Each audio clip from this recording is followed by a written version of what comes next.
fontos az, hogy milyen szemszögből nézek meg valamit. Hogyha ide leesne most egy hatalmas labda a szoba közepére, aminek az egyik fele kék, a másik fele fehér, a ti oldalatok mondjuk legyen kék, az enyém fehér, és nem látnánk a másik oldalt, akkor ti azt látnátok, hogy itt van egy kék labda, én meg azt látnám, hogy itt van egy fehér labda.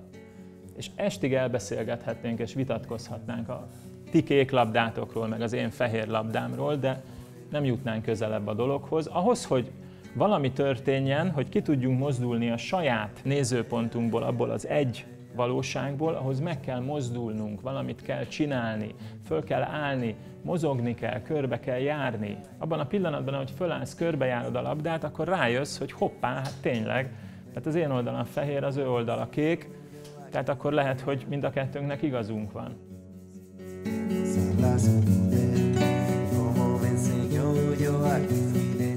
Konkrétan én elsírtam magam az egyik kártyánál. Nagyon-nagyon hatásos volt, és nagyon tetszett.